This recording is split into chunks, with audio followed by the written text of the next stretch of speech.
One day I'm gonna be everything I wanna be. I don't let it get the most of me. One day I'm gonna be free. I wanna be everything I'm gonna be. My future right in front of me. One day I'm gonna be free. I wanna be free. So let me be free. One day I'm gonna be free. Mentally and physically, emotionally and spiritually. Yeah. One day I'm gonna be free. I'm standing at the crossroads, feeling like a lost soul. Don't know where I wanna go, but all I know is I wanna be free. They're telling me to let it be, but that just ain't in me, no. Jealousy and envy, but all I see is I wanna be free. See everything I wanna be, exactly what I'm gonna be. Don't let it get the most of me. Eventually, I'm gonna be free. See everything I wanna be, exactly what I'm gonna be. Yeah. One day I'm gonna be free. I'm gonna be free. Let me be free. One day I'm gonna be free. Mentally and physically, emotionally and spiritually. Yeah. One day I'm gonna be free. I told them take their aim off me. Stop trying to get a name off me. If they would just let me be, I'm gonna be free. I told them take them chains off me and throw away the locks and keys. If they would just let me be, eventually I'm gonna be free.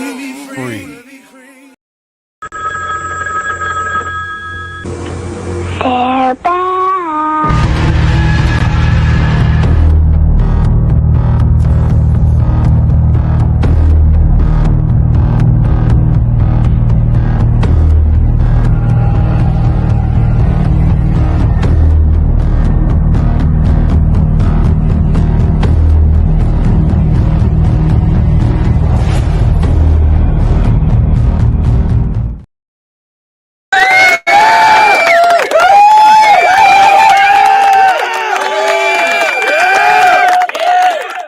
What up, though?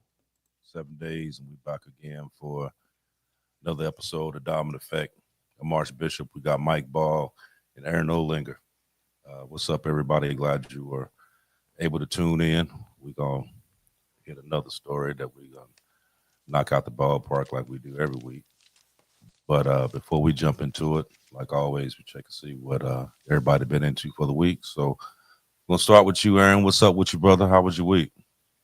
I had a funeral for my friend was today, so I had to go to that. That was depressing. But outside of that, I've got a gun show next weekend. I'm looking forward to it. I'm coming out of my slow period, starting to get back into the holiday season, which brings the shows back around and brings the volume back. So I'm looking forward to getting out of this slow period right now. And I'll stop there. Man, I'm sorry that you you said something about your going to a funeral. I'm sorry about that. Yeah. Terrible. I hate going to them, honestly. Me too. Yeah. Anyways, for me, it's been actually a fairly decent week. A lot of my friends have popped in and we've been able to, I was telling Aaron this behind the scenes. He was like, "How you doing, man?" And I really appreciate when people are genuine like that. And I was like, man, like, truth be told, like, my circle, like, my personal life is amazing.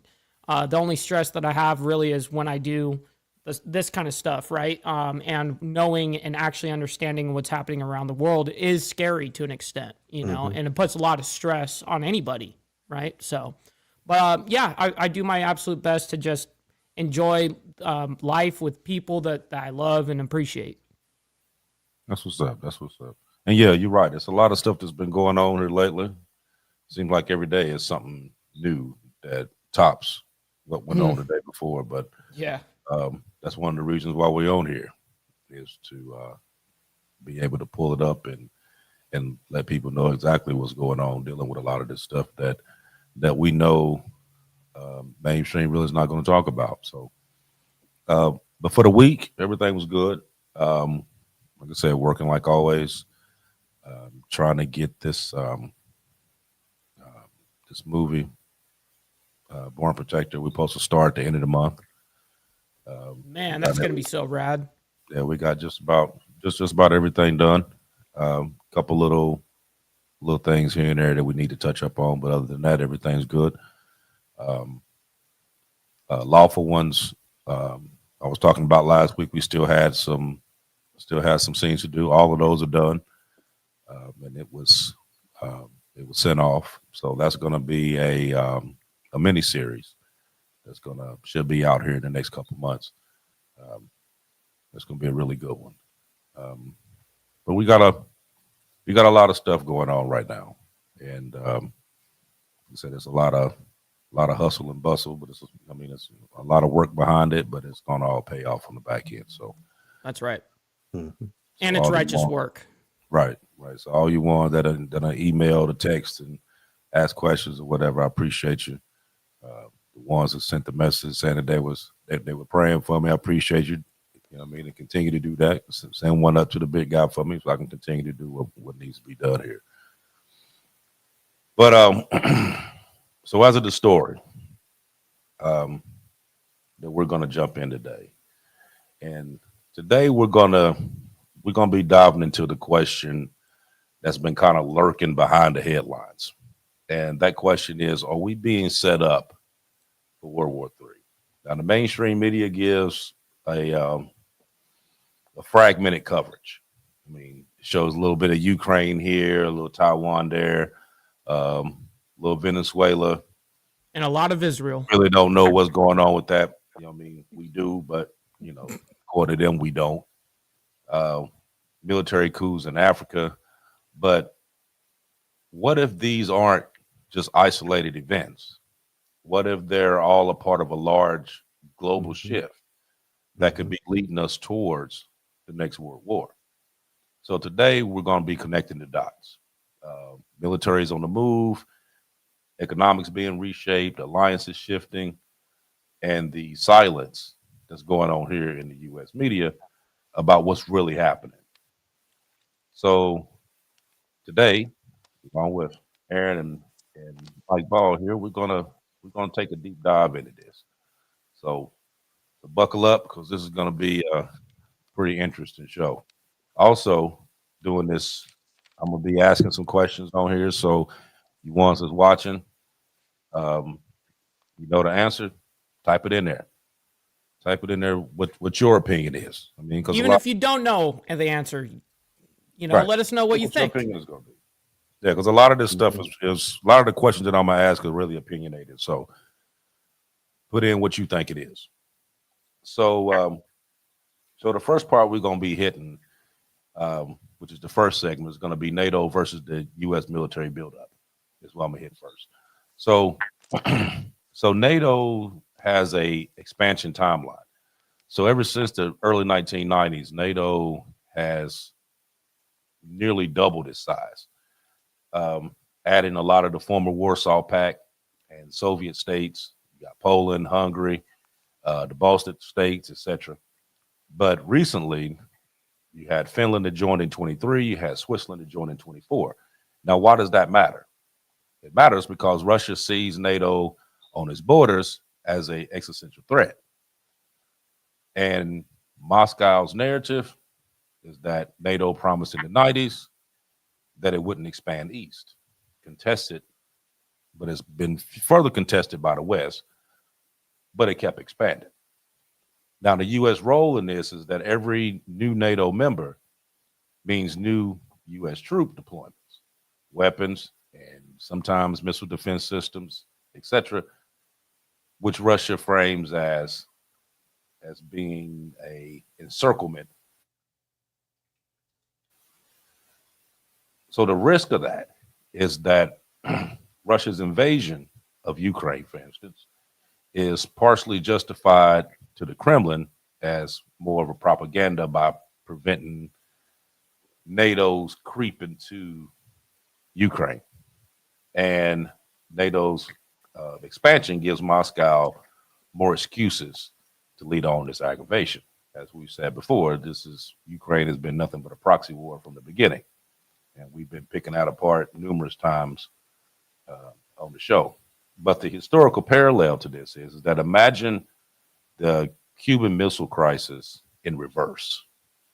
Russia setting up bases in Mexico and Canada, and so that's how Russia views what's going on with NATO today. So what do you think about this, Aaron? Well, I think you're exactly right.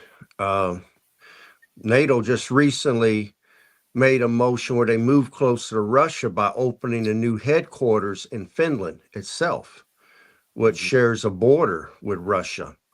And that base is to oversee, plan, command, and control land defense in the north. So that's actually a strategic base for command and control. And Russia's response was to expand and add more bases and move troops more to the border of Finland, because on that northern flank, they're being surrounded. That makes Iran that much more of a vital thing for Russia to help and control, because if we can destabilize Iran or defeat Iran, then Russia will lose its sovereign flank to the United States and to NATO. Russia has been flying drones into Poland and Sweden's airspace, mapping out things, checking the amount of forces that have been moved up. We got Russian subs off the coast of the United States right now. Russia's nuclear forces are all on alert. Germany, France, Britain, etc., are preparing to fight Russia at this time, and Russia sees it. And the encirclement that you spoke about is definitely happening. North, west, and I say south, we're moving forces into position in case we have to go in. And Russia also has basically drawn a line in the sand on the Tomahawk cruise missiles. They made it clear this week, as of October 8th, that there will be retaliatory threats are being made against the U.S. U.S. will provide U.S. cruise missiles to Ukraine. That's been decided. Russia said that they're not only going to destroy those cruise missiles and their launchers, but they will find a way to retaliate against Washington that's going to hurt. They're also claiming that the momentum for the Ukraine peace deal has failed, and they blame the U.S. Because of these Tomahawks. Now, right now, currently on the war front, both sides are losing 5,000 to 8,000 men a week, which that battleground has to smell like just rotted corpses out there, because there's no way they can be burying them that fast. Russia's also moved today to formally exit the landmark U.S. plutonium disposal pact. Instead of disposing of the plutonium, we can make more nukes with it. So they moved out of that today, and the Russian state TV threatened to bomb NATO countries over the Tomahawk missiles. And if we give those Tomahawks to Ukraine, because of the extended range that those missiles have, there would be no safe zone left inside of Russia where people can migrate to that would be out of range of weapons. The U.S. Tomahawks puts not only Russia's military bases, but also their Navy within Ukrainian reach. I mean, where they moved their Navy to that was out of missile range, they're back in range at that point. But Russia also said today that they know the use of Tomahawks will have to use U.S. personnel and U.S. satellite technology. So they said they're going to retaliate against Ukraine and the U.S. And when Zelensky said today that he will use the Tomahawks immediately upon receiving them, Russia said somebody better tell Ukraine that Russia has nukes that bomb shelters will not protect you from, and somebody better tell the United States the same thing. So this is no joke from the way this is lining up right now. But I'll stop there. And real quick before before I get into my thoughts on NATO, real quick, we got Agrillipus coming in and dropping 5 gifted memberships, bro. That's huge. Thank you very much, kind sir. That not only helps me, but it helps people in the Breakfast Club, man. So I'm very appreciative. And Mick also says for $4.99, he says, y'all gonna have me freaked out before I go to sleep. Shit. Yeah, I know. I get you, bro. Being keen to the situation is not very settling. Two regards of NATO. This is kind of the fun thing about that, what I speak on my show regarding NATO. NATO is something that is such an unnecessary thing now. I look at, okay, maybe with a different mission statement, maybe a different, whatever the case is, but times have changed since the Soviet Union. And, understanding the amount of what they take and basically abuse. NATO is insane. The amount of money that goes into NATO is astonishing. I think just the U.S. last year was $1 trillion, or it was $1 trillion going to NATO, which is insane to me. When we could be using that for so much better, but yet we're sending $1 trillion to support this bullshit. Nonetheless, I say defund the UN, defund NATO, defund all the bullshit around the world. These are just organizations to be able to take from different countries and really give lackluster results. Real quick, Steven Stahl comes in for the $5, by the way. Watch for sneaky China. Yes, sir, that's very true. Thank you, sir, for that. I very much appreciate you. You can always insert your guys' thoughts, by the way, by Super Chat, so I appreciate you guys. Go ahead, Aaron. What was you going to say, bro? I want to add something to that. As of October 8th, and I'm going to say this happened in the last 48 hours, when the decision was made to give Ukraine the Tomahawks, it was because Trump became frustrated over Putin. He says he negotiates with Putin. Putin sits down in good faith to negotiate a deal. Putin says, yes, we have a deal. And then within 24 hours, Putin attacks Ukraine with some sort of massive attack and then continues to escalate. So Trump got frustrated and said that we're going to go ahead and give the Ukrainians the Tomahawks because Putin's not negotiating in good faith.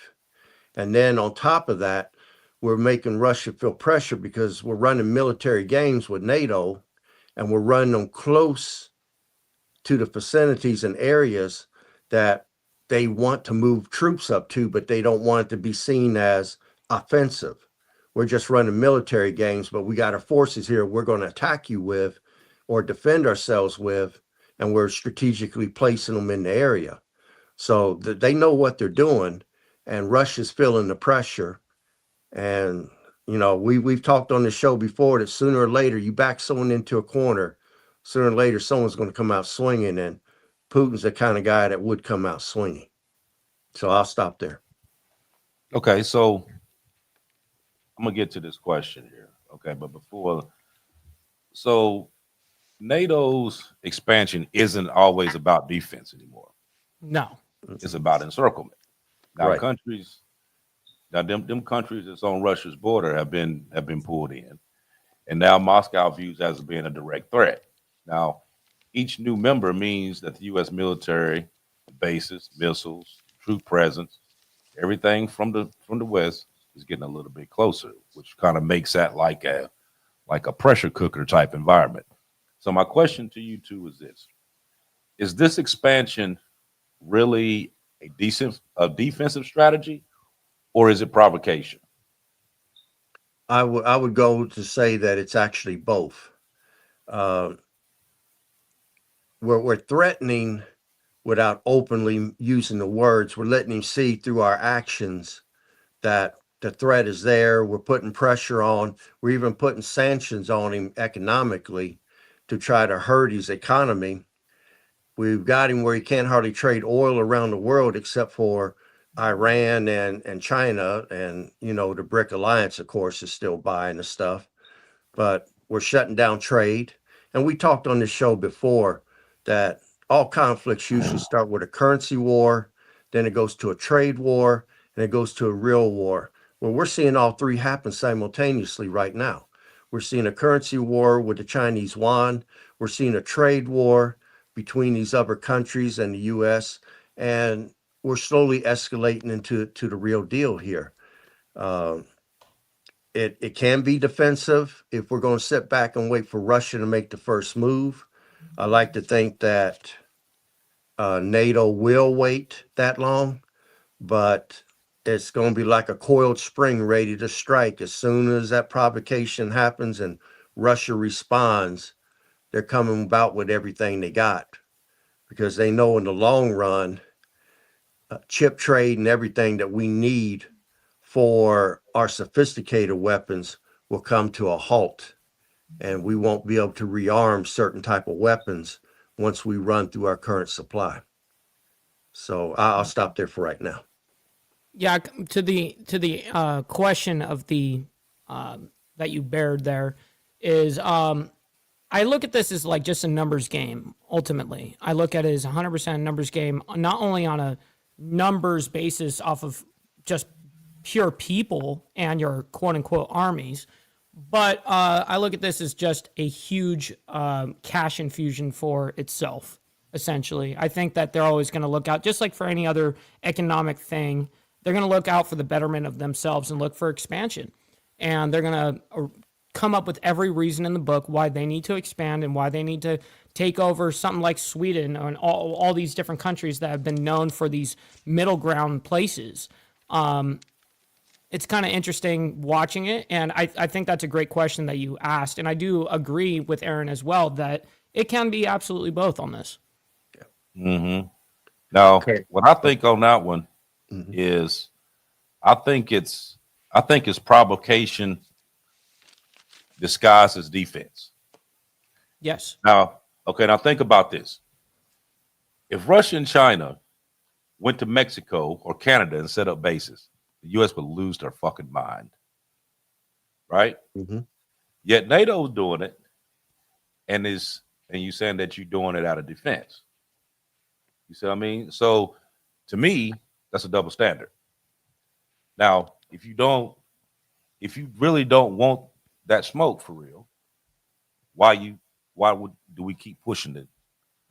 Why do we keep poking the bear? You know what I mean? So, like in one sense, we're saying that we're helping out Ukraine, but I mean, last I checked, we got a lot of, I mean, not just us, but NATO has a lot of troops around them borders just waiting to be able to step over and do something. You know what I Yes. mean? And it's been like that. I mean, it's been like that for what, year and a half, almost 2 years now. Mm-hmm. You know what I mean? They've been waiting for the instance to do that. Now, like I said, if they had done that same thing in Mexico or Canada, everybody would be in an uproar about this. You know what I mean? But like, of course, we the police of the world. You know what I mean? So it's like, do as I say, not as I do type situation that we got going on here. Mm-hmm. But being the fact that we are talking, oh, go ahead, man. I forgot. Yeah. I forgot you had your finger. I What was I it? want to show clear evidence of what you were saying when you say encirclement theory. Now, on a past show that we had here, we showed where Iran is bracketed on the east and west sides of their nation by U.S. military bases. Now, I'm going to use a clear example of China as an example. Right now, we're doing what we call island chain strategy, and that's where we surround China with military bases. We got the semicircle on the front in the Pacific surrounding China. We have Guam, bases in Guam, Okinawa. We have Camp Humphrey in Korea, which is the largest U.S. base outside the United States.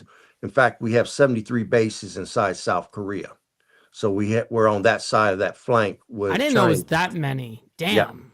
I looked it up today just That's to be sure. crazy. Okay. We have 123 military bases across Japan. All right. We have 9 active military bases in the Philippines. The entire Pacific Ocean is under U.S. control through its bases. And we can project power through our carrier fleets. And we keep a check on China through trade partnerships and military bases. There's an area down around India. So we're trying to be on good terms with India right now that extends around to the Philippines, and it's a strait. And China ships a lot of trade through there. And we're trying to get on good terms with India so that we can have some military down in that area that would restrict that trade and could put a stranglehold on the great dragon of China.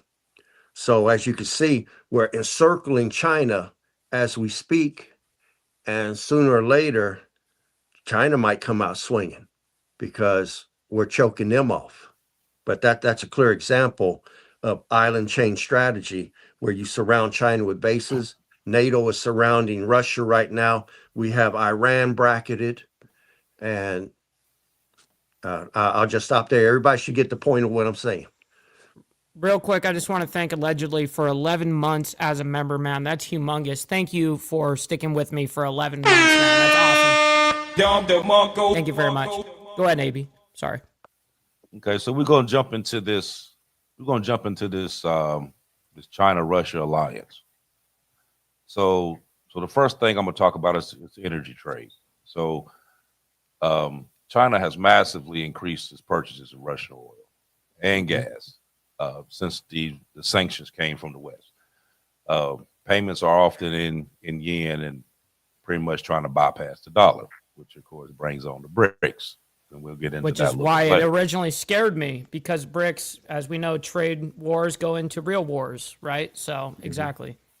So then you have the military cooperation. So they've been holding joint naval drills in the Sea of Japan and the South China Sea, doing bomber patrols, military tank transfers. Then you have the shared enemies, of course. Both nations oppose the U.S. dominance, of course. Beijing wants Taiwan, Moscow wants Ukraine, and both back each other because of the narratives dealing with the UN. Now, why is this so dangerous? Because for decades, the U.S. strategy relied mostly on keeping Russia and China at bay and keeping them separated. Now you got Washington sanctions that has kind of forced them to make this alignment with each other. And that two-front challenge, you got Europe plus the Pacific, stretches out to the U.S. forces. So a couple weeks ago, a U.S. general, I forget exactly what was his name.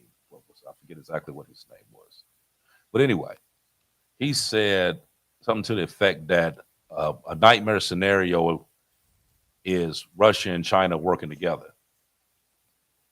Right. But that nightmare has actually become a reality because that's what they've been doing. Yep. So now this has been provocated a lot when, since Ukraine, the war in Ukraine, and then they put all the sanctions on Russia and whatnot, trying to bankrupt Russia, thinking that they would put all these sanctions on them and that was what was going to work, but it didn't because they relied on China. So China started buying a lot of their stuff. North Korea started buying a lot of their stuff. You know what I mean? Especially dealing with the oil, natural gas, and stuff like that. So it was able to, what they thought they were sanctioning on one end, they wasn't, because they had another pipeline out to be able to still make money. Now, mind you, Russia ain't rich by far. You know what I mean? Now, you got the oligarchs that has plenty of money. Putin has plenty of money. The actual people itself, no. Right. Which is, which at the end of the day, just like any country, it's always the people that suffers for this. You know what I mean? Because a lot of this stuff that's going on right now is strictly a money thing. That's what all it's about: money, resources. Um, the thing dealing in Venezuela, we're gonna get into that in a little bit. But you had the Greenland situation. Then you had Canada wanting to make Canada 51st state and all that garbage. We was talking about dealing with that. Mm-hmm. What's going on over in Africa right now? All of this stuff boils down to one thing: resources. Yeah. And whoever controls the resources controls everything. And that's what this fight is about. You know what I mean? And we talked about this a while ago when we said that the end game is whether us as a people want a war, it's going to happen. Whether we want it to happen or not, it's going to happen. And it's going to happen for those reasons, because they want to control the resources. And being the fact that you got, like what Mike was talking about a little bit ago about the UN not really being relevant, which is true. But when you think about it, the BRICS nations is outnumbering the UN, both in number of countries and GDP. So that group that's in the UN right now, they sticking together more than ever because they have no choice. You know what I mean? Because if they break off, they shit. You know what I mean? Because you got all these other countries coming in left and right. You know what I mean? Now, and a lot of the ones that were actual allies with the U.S., take like United Emirates, Saudi Arabia.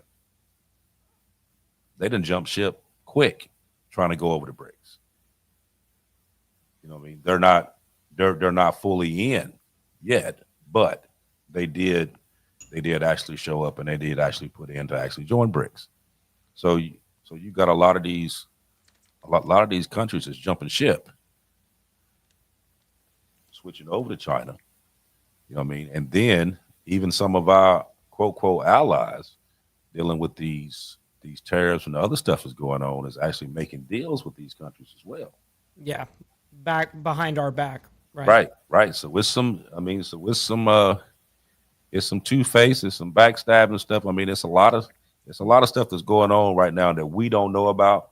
There's a lot of discussions that's in private rooms and that we would never hear about. Yep. I mean, secret handshakes, man. Right. But it's a lot of stuff that's going on. And the end result is that, you know, we will find out late when it's already happening. Facts. Collateral damage. That's what we are. What's your take on this one, Aaron? China and Russia alliance. I agree with 100% what you're saying. And in the last, I think it was the last show, we talked about where China told Russia that they're not going to open a front with Taiwan until Russia attacks NATO and opens a front first.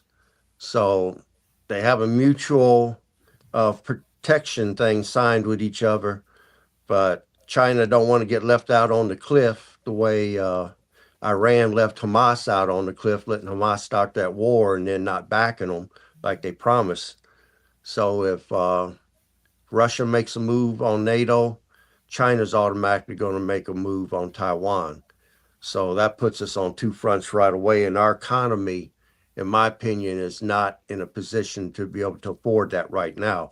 We've made it clear to NATO that they were to increase their weapons spending because they're going to have to deal with Russia for a minute while we're busy dealing with China in the Pacific Ocean. And then we could come back in and render more assistance. But what we got over there is all they're going to get for right now. They're going to have to stand on their own and hold for a minute. But I'll stop there. Yeah, China is definitely a scary entity, whether it be financial or their influence around the world and what side they prescribe to, right? Because, you know, we look at something like Russia, obviously, what's against them, NATO and all this, the Western ideology and stuff. And then you've got, Russia that's buying drones right now to fuck up Ukraine from Iran. You know what I mean? That's where they buy that shit from, and it's very interesting once you realize how it all correlates, and the ideologies that go behind it as well. Yeah. Go ahead. Okay. I want to add one thing here too. That's another reason why we cannot let China take Taiwan. Taiwan is the world's leading nation on building computer chips for weapon systems, computers, anything that transistors, whatever. They're leading the world in that. And any nation that's going to lead the world into the future has to be leading in both energy and technology. That's the keys that the nation's going to need. If we let China take Taiwan, they would be unstoppable at that point. We cannot allow that to happen. So right now, like you said earlier, resources, which is energy, and also technology, that's going to be the key. We want to still be at the top of the rung. We got to be leading the world on that. We got to be controlling or in partnerships with nations that has key resources that we can use to maintain our position in the world. I'll stop there. Okay, so the question I'm asking is, so do you think that the U.S. is prepared for a two-front conflict against Russia and China? Now, mind you, it's not really a two-front conflict because you got that going on, but then you also got to think we got people in Israel right now. You got people in Iran right now. Mm-hmm. You got carrier fleet in Venezuela right now. Yes. So that's three more, other than people in the South China, our forces in the South China Sea watching over Taiwan, and the troops in the NATO countries looking after Ukraine. So we're stretched thin. What's your take on it? Well, you left one out, and that's North Koreans. Don't ignore them. Oh yeah. Right now, they've been making provocations against the South, and they've also been making provocations against Japan. So right now, we don't know where the front will be. Will it be against South Korea or will it be against Japan? So we're not sure on that. But a war with Iran is almost going to have to be sooner or later, because if we want to surround Russia, we got to have that southern flank, and Iran is a southern flank. And if we can get Iran out of there, we can get in there and control much of the Middle East oil. I don't know if everybody remember the oil embargo back in the early 70s, 72, where they tried to blackmail the United States, and we had to give in to a 50-cent increase on gasoline, which I didn't think was that much, but they was almost ready to go to war over it. And then after that, we destabilized every government that was involved in that blackmail. And most of those countries aren't even stable anymore. You look at Syria, you look at Libya, failed states. Our Iraq is gone. I mean, a lot of people that made up OPEC don't even hardly exist anymore as a major power. No kidding. Because we got our revenge. And again, Iran right now is strategic. We take them out, we got Russia's southern flank, and Russia's surrounded on three sides at that point. And that's our current technology. I mean, our current war strategy is surround and contain. But I'll stop there. I agree 100%, Aaron. Yep. You guys are on top of it. We've been stretched thin for a while. Right. And that was no that was kidding. one of the things that we had talked about before. Now, is the U.S. military the best there is in this world? Absolutely. Mm-hmm. If we were dealing with a one-on-one fight. But if you stretched out the way we stretched out, you're not dealing with the full force of the U.S. military. You're dealing with thirds. Mm-hmm. You know what I mean? And then by the time that you pull forces from one area, taking them to another area, you're exposing what you had covered there, which would in turn give them more reason to start something there. Right. Because you everywhere. You know what I mean? That was always our biggest thing, was that we was running around playing the police of the world. Mind you, we got the firepower and the troops and the know-how to pull it off. Absolutely. But it would be very, very difficult being stretched out the way we stretched out right now. And we're stretched very, very thin right now. Mm-hmm. Okay, so we was talking about Russia and China. So now we're gonna dip over into this Venezuela, South America thing. Okay, so in Venezuela that has in the world.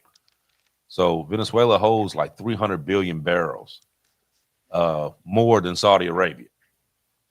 Now, with the U.S. policy, they've had decades of sanctions, regime changes, coup attempts, political isolation, and Washington supports opposition leaders, but with limited success. Now you got Russia and China's role in this because both have invested heavily because Russia provided military hardware and China has added billions in oil for loan deals. Now their location, where Venezuela is just a 3-hour flight time from Miami, so it was close enough to bring up any kind of U.S. security concerns.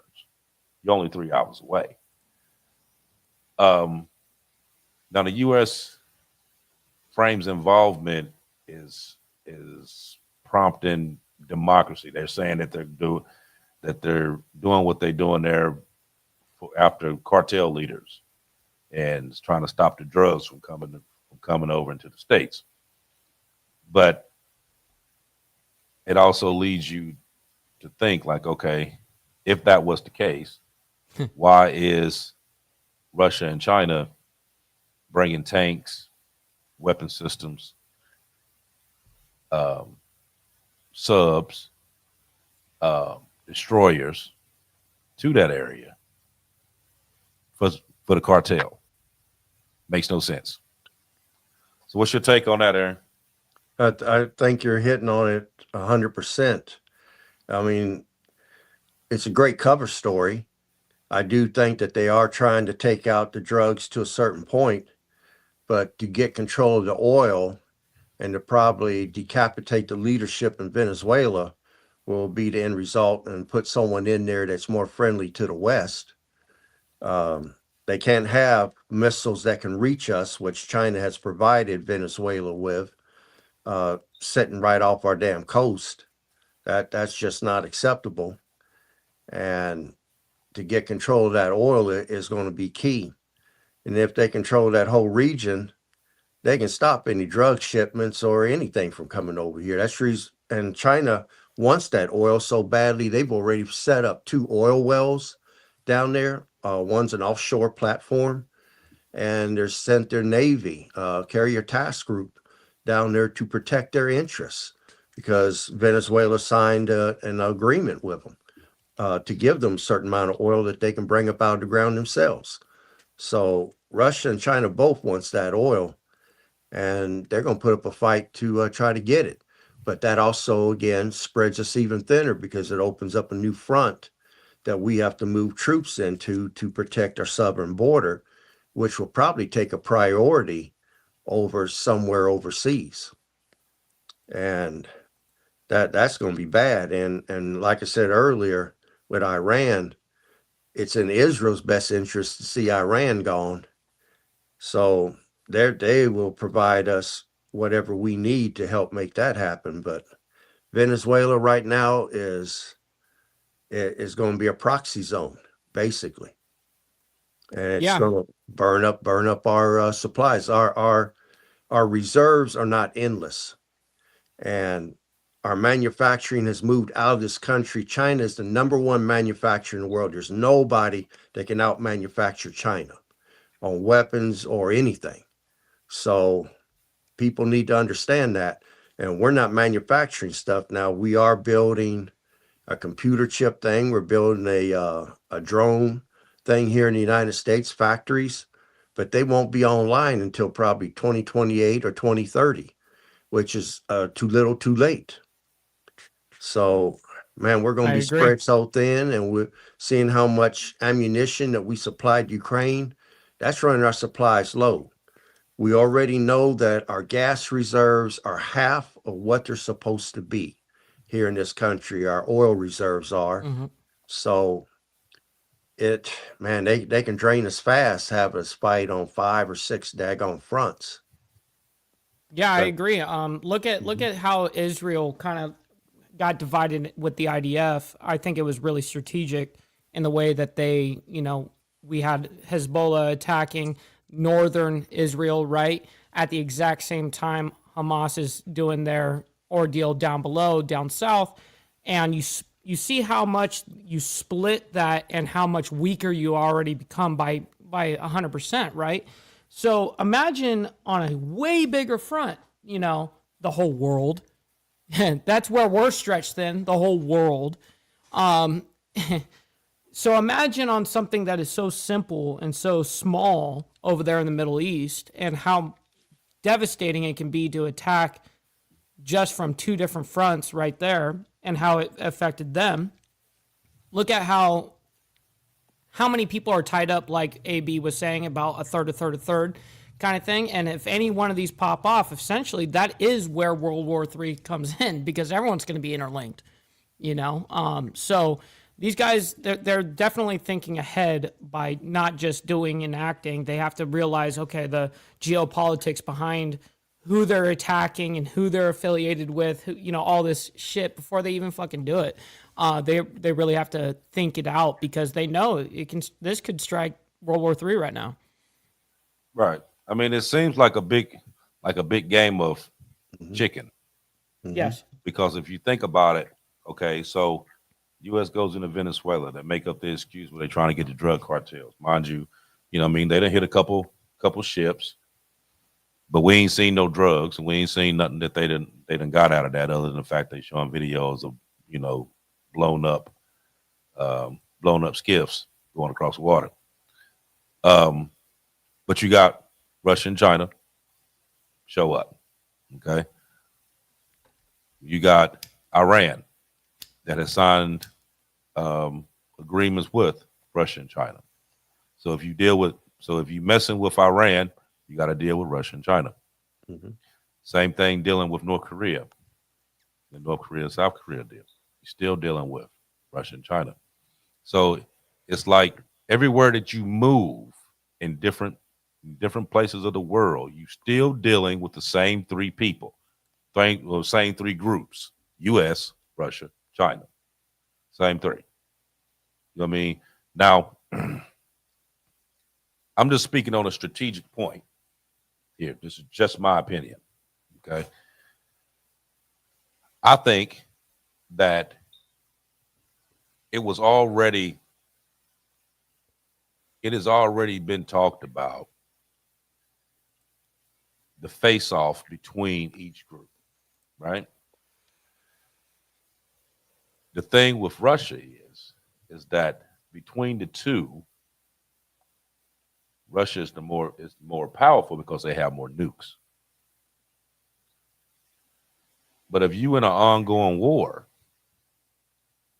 you losing troops by the day.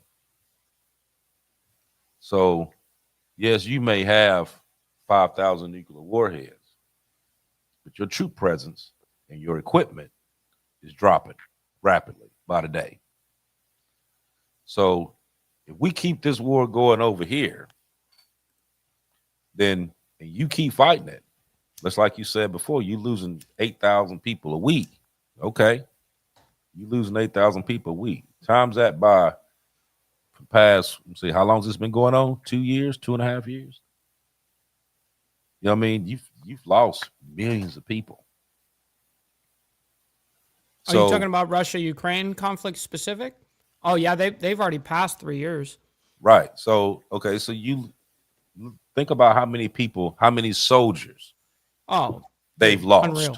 Yeah. Unreal amount. Yeah. 5 to 8,000 a week. Right. So as long as you are steady depleting soldiers on this end, other than the fact that you have nuclear capability, but your people on the ground, your tanks, planes, etc., you steady losing. You losing people. Now you may, you know what I mean? Like they was talking about the other day of how much traction they've made for the past couple of months. And I think they said they only gained like maybe 1%, but they still fighting. You know what I mean? This was a fight that they said when it first started out was only going to take about 3 weeks, going on 3 years. They still fighting. You know what I mean? Now you've lost millions of lives during that time. You know what I mean? So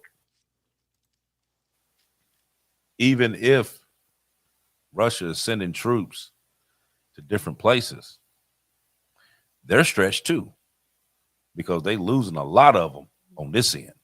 Oh yeah, they're shitting bricks trying to keep up. Right, they losing a lot of them on that end. You know what I mean? Now China does have a lot of forces. They do have a lot of troops, but they haven't been tested. They have no real world, you know. Yeah, they have no war experience. Right. You know what I mean? And you know, like they keep pushing this agenda that they have the biggest navy or whatever. Yes, you do have more ships, but you got to think about the type of ships that they have. Right, correct. Our aircraft carriers are the best. Right, they're not popping out carriers once a year. I mean, carriers take a long ass time to build. Now, you can, you know, build small, you know, frigates, cruisers, stuff like that. Those are smaller ships that you can put together and get out there.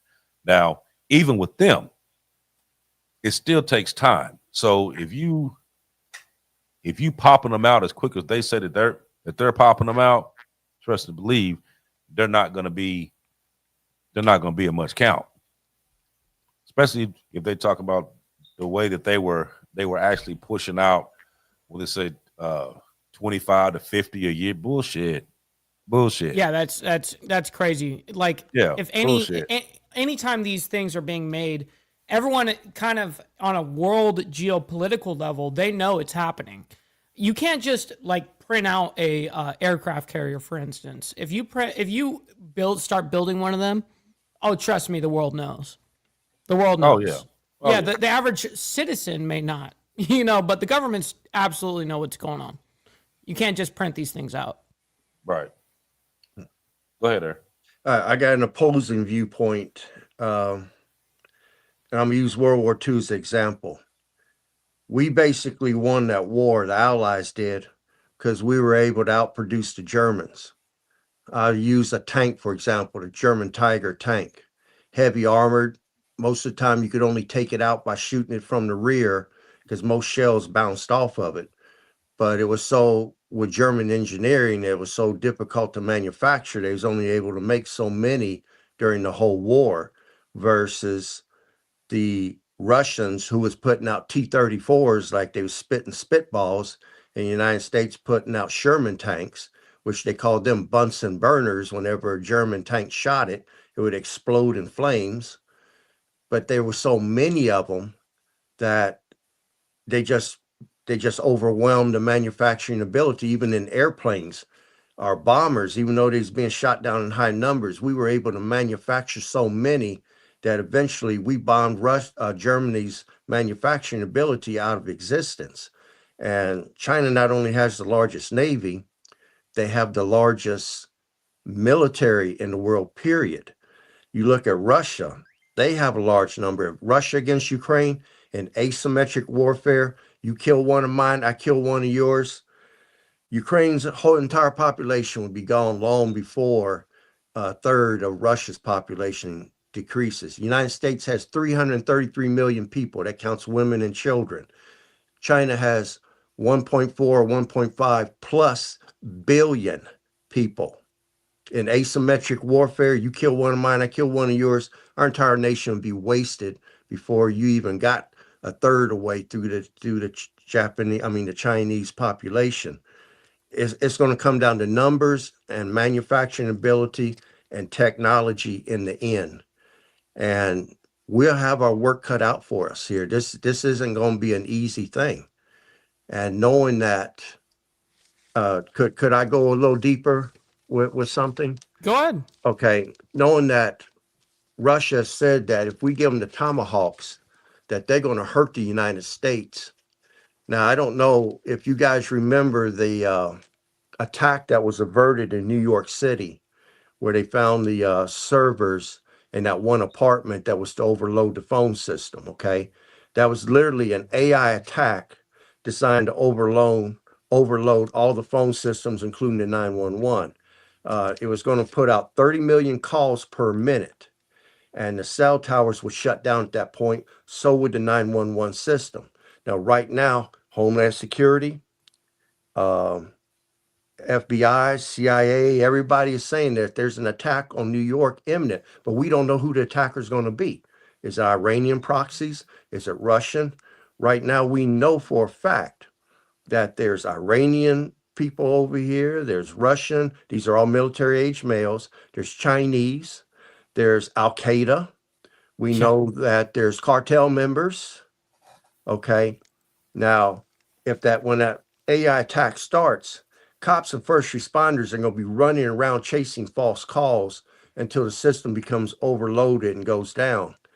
Uh, it is believed that once they take the communications down, that there will be a coordinated attack on that city that's going to happen right after that. Again, will it be bombings, will it be terrorists, will it be a combination? But I have seen where the number of first responder uniforms that are being purchased right now, and they don't know if it's Al Qaeda, if it's Russians, if it's Chinese, if it's cartel members, but somebody's buying up a bunch of first responder uniforms in New York City.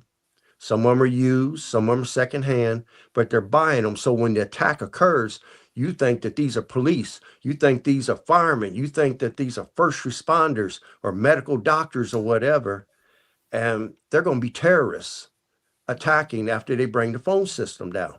Now, is this what Russia's referring to, that they're going to hurt us, that they have the ability? China has the same ability. We don't know who the attackers are going to be yet, but we do know they exist inside this country. And then who do we go after if we don't know who the target is, if we can't define the target? So things is going to get pretty sporty here. And people need to wake up that we're not safe over here no more.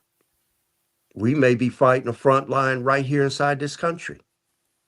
And then with the country so split due to the media splitting us up over nonsense and race, religion, politics, cultures, church. I mean, this is ridiculous. We need to be sticking together right now because things is about to get serious. And we're going to need each other working together as a community if we're going to survive this. But I'm going to stop there. Yeah, you're absolutely right. We're going to talk about the economic war beneath all of this. Mm-hmm. Sure. Okay, so you think about this. Now, since World War II, the U.S. dollar has been the global reserve currency. This allows the U.S. to print money, borrow cheap, and sanction as they see fit. Now you got the BRICS nations, which is Brazil, Russia, India, China, South Africa. And then they have new members like Saudi Arabia, Iran, and Egypt that are developing systems to bypass the dollar in trade. So oil historically was priced in dollars. That's where the whole petrodollar system came from. Mm-hmm. That's right. Now the deals are happening in yen, rubles, and rupees. So sanctioning Russia pushed it into a strengthening ties with China, and it also promoted alternatives to the dollar, which is a lot of stuff that we're facing now, which is why the Easy dollar has workarounds. dropped the way it has dropped since the petrodollar agreement ended back in June of 24. Now, if this dollar dominance erodes, the U.S. could see it as a direct threat for its survival. And the history shows that empires go to war when the currency starts to collapse, which is one of the things we've been talking about a while ago. This was one of the reasons why they would go to war, is if that dollar started losing its force around the world. Well, that very week, we actually when we did the Diamond Effect that week, we reported on exactly that, so we were right on top of the game. You can go back in the video log and look at that for anybody that's new here. Mm-hmm. Now you have mainstream media, for instance. Now, they've been treating Ukraine, Taiwan, Venezuela, Africa, Iran, and Israel. They've been treating it all as separate stories. It rarely connects them as part of a larger pattern. So you have these companies that rely on these defense contractors and the banks and the investors that all profit from these wars, from these conflicts, that influences what gets downplayed, what gets ignored, and what actually gets put out for people to know about, which is very little. They'll put it out, but they'll put very few details in it. And unless you take the time to go in and do the proper research. Yeah, it's buried in page 300, yeah, don't worry about it. You're not right. You're not going to find out what you need to find out. No. So the stories get spun as democracy versus dictatorships instead of resource control, energy battles, currency battles, or geopolitical strategies. If the public doesn't see the actual connections, they won't resist the conflict. So what's going on right now, you have people that's distracted, divided, like Aaron said, and unprepared for the reality that these crises are linked. Mm-hmm. And it's a political step towards the war that we've been talking about all year. Now, it's funny because a lot of this stuff that we're talking about now were theories that we brought up at the beginning of the year as to what we thought was going to happen.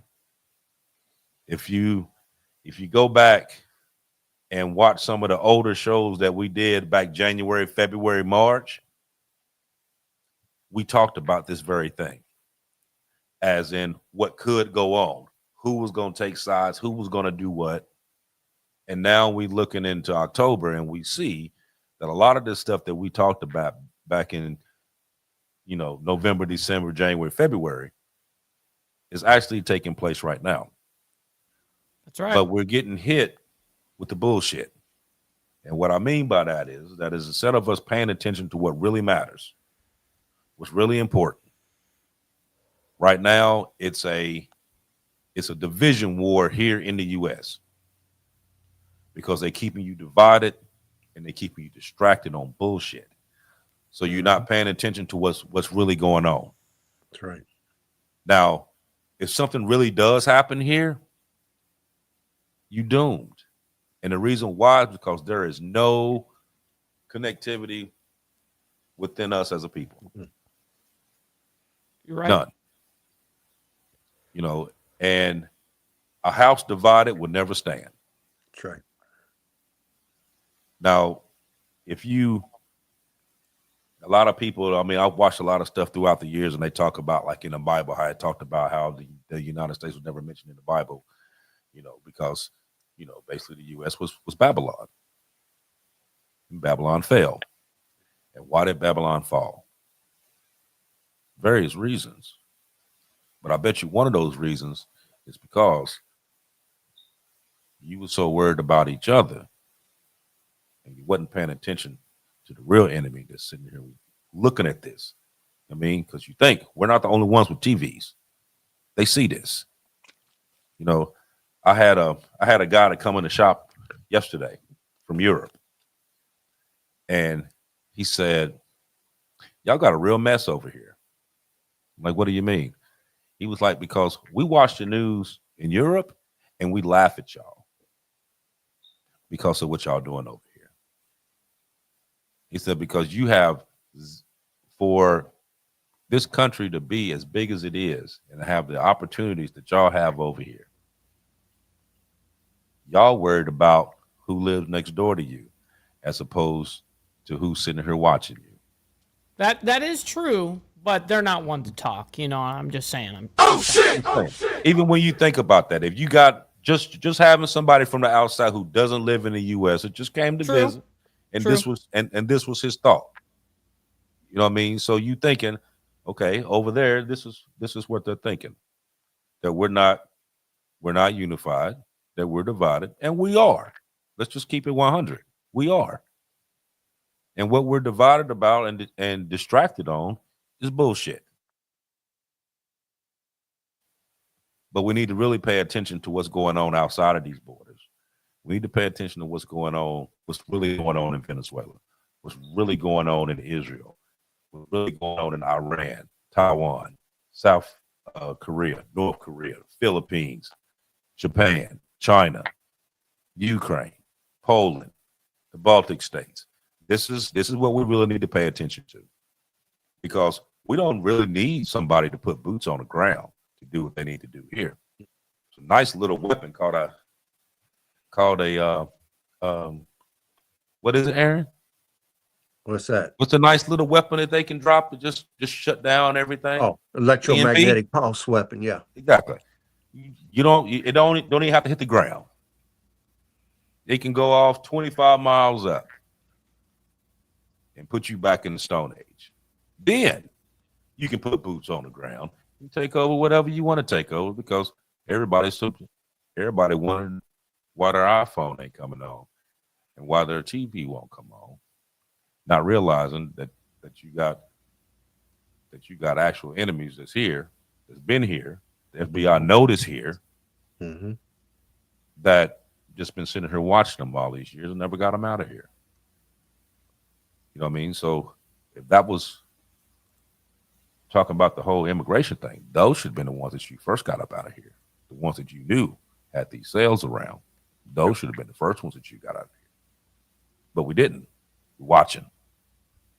So my advice to everyone is pay attention to what really counts. Pay attention to what's going on over here, because what's going on over there is eventually going to impact you here. Yeah. Go ahead, Aaron. Yeah, I want to back up what you're saying. I want to go back to OPEC, what I was saying earlier.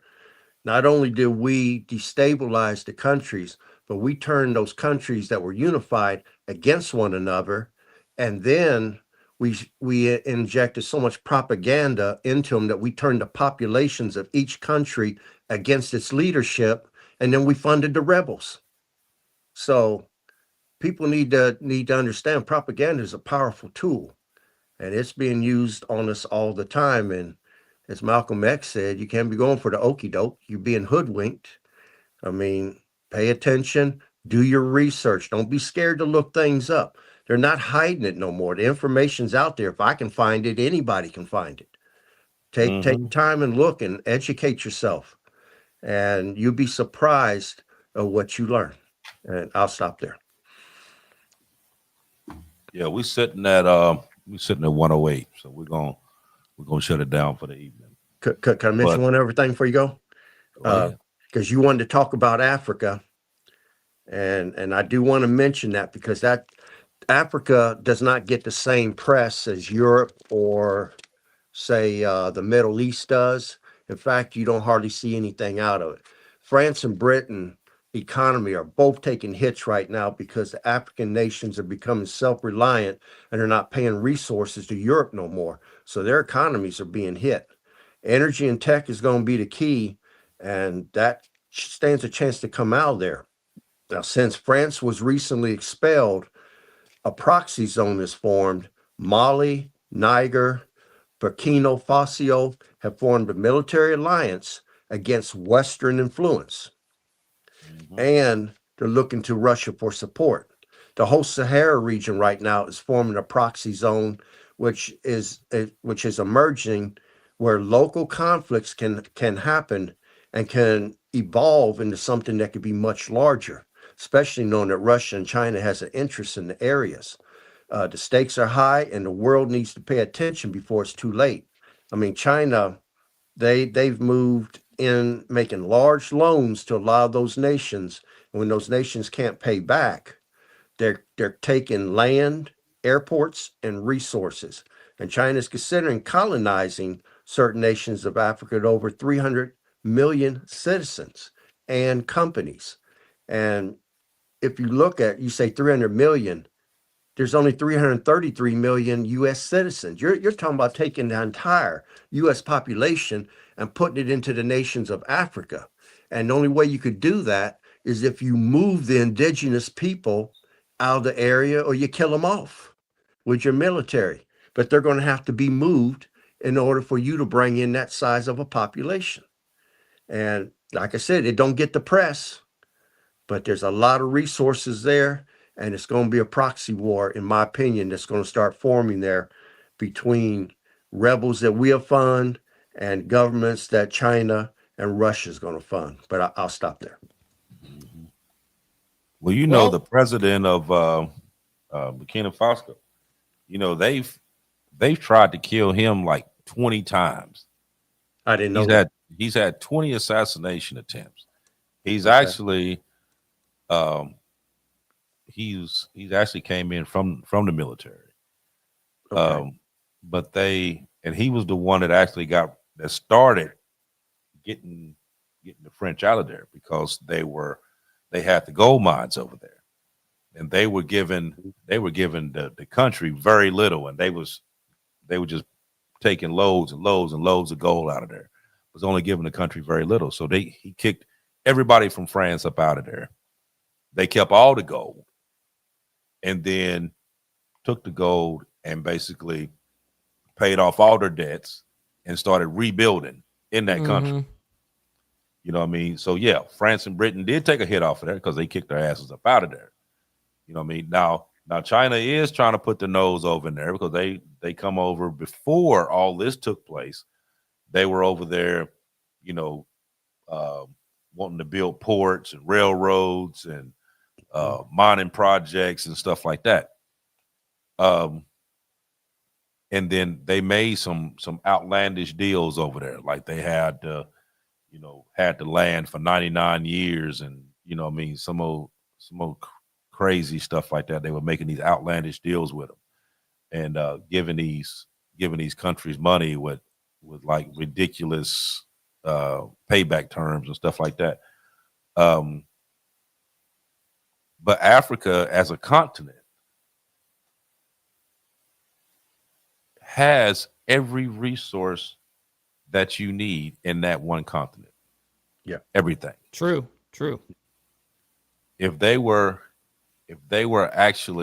those countries inside that continent actually united and actually put the effort into, you know, going in and gathering all these resources and building these mines and refineries and different companies, stuff like that, for themselves, they wouldn't need nobody, because they held everything. They got it all on their own. They don't need to export for nothing. They got it.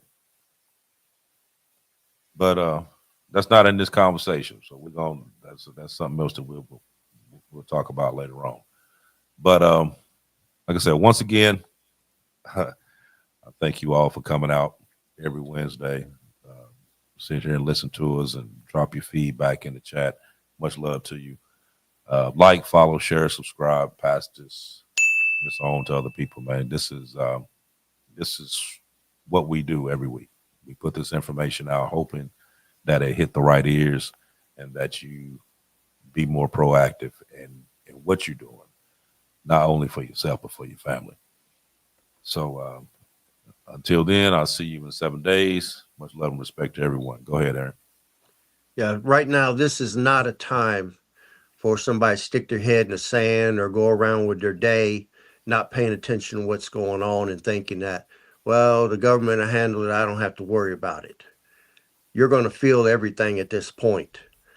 Be stocking supplies, be stocking assets to weather the economic and political storms and disasters that's going to start to take place, and even the shortages. So when these wars break off, shipping is not going to be coming over here. And if you want to have something, you better be stocking it now. and getting ahead of the game so you're not dependent. Because like I said, when that situation in New York that they believe is going to be an attack, they're going to bring down Wall Street. That's going to cripple a lot of the banks. A lot of businesses will go under. And then with those people being there, the phone system coming down means you can't call for help. You can't call your relative or your brother or sister or your dad up and say, can you come help me? I'm scared or I need help. You are on your own when that communication box goes down. So be aware of that. Put things in place. Let people know that if something happens and communications go down, we're all meeting up at grandma's house. We have a rally point that we're all going to hook up at, and everybody's going to bring something to the party. Somebody might bring water. Somebody might bring canned goods. Somebody might bring a generator with gasoline. You can't come to the party and not bring something. That's a proper muster list. Right. That's correct. You know what, Aaron? Before you go off, tell them about the gold and silver prices now. Okay, Right. well, gold today finished at $4,035.49, and silver finished at $49.15. And they believe that by Black Friday, it will be above $50. And they're And when we first predicting started talking about buying gold and silver, what was silver priced at? $22. Right. Yeah. Yep. And gold was back around 2,000. It makes Right. me regret not buying then, Yeah. But Slap you it in my don't- face, gentlemen. You don't see no mainstream media telling you to go out and buy gold and silver because it's outperforming the stock market or anything like that. It's like it's a damn secret or something. They're not telling nobody to go out and acquire real assets. True. Mhm. Well, with Exactly. that being said, I can't thank these guys enough for the amount of information that you guys go into each week. This is exactly what needs to happen. And one of the things I was going to say at the very end here is like, okay, everyone's talking about what's happening around geopolitically. What can you do for yourself?